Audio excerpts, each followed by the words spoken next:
Hello everybody and welcome back to Trillium Tarot. This is Stephanie as usual, and I am going to flip through a deck for you.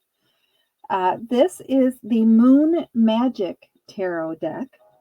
Before I dive into the deck itself though, just as a reminder, please do give the video a thumbs up since it does help the channel out greatly. I would really appreciate it.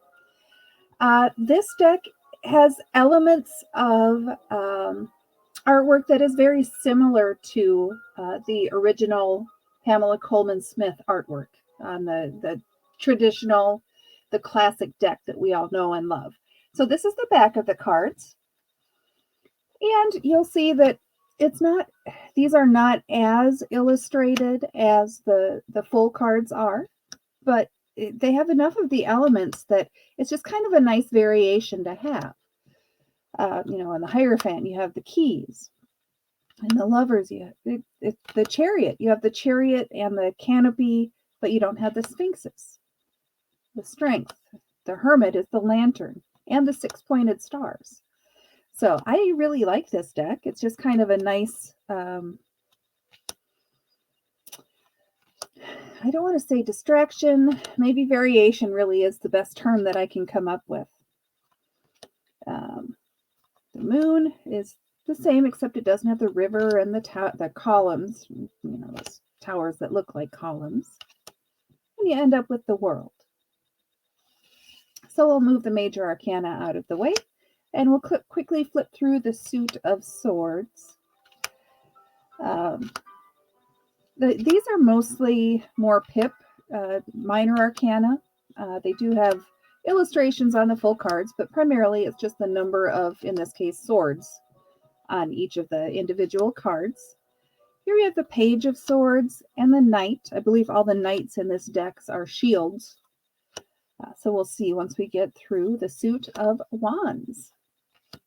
2, 3, 4, 5, 6, 7. Yeah, this is what I figured. The 8 is very traditional. The wands flying through the air at that diagonal, at that angle there. And you can see as I'm laying these or setting these down, these are plastic coated on both sides, so you do get the reflection of the light.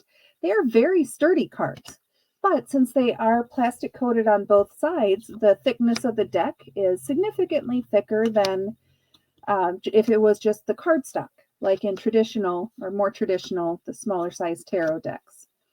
I don't mind the thickness. I like the added stability when it comes time to shuffling, whether the riffle shuffle or the bridge shuffle. Since they are plastic coated, they do have some slickness to them. They're not slippery, like they're going to jump out of your hand and spill all over the floor and you have to play 52 pickup. But they do move nicely. So I definitely would suggest considering this deck if you are a fan of the more traditional style of illustrations, but you would like just a kind of a fresh variation on that traditional Pamela Coleman Smith artwork. So I hope that you enjoyed this video. I definitely enjoyed putting it together. I know it was a fast one because there isn't a whole lot of detail on these cards, but I do thank you so much for watching. Please do remember to give the video a thumbs up, and I look forward to the next video.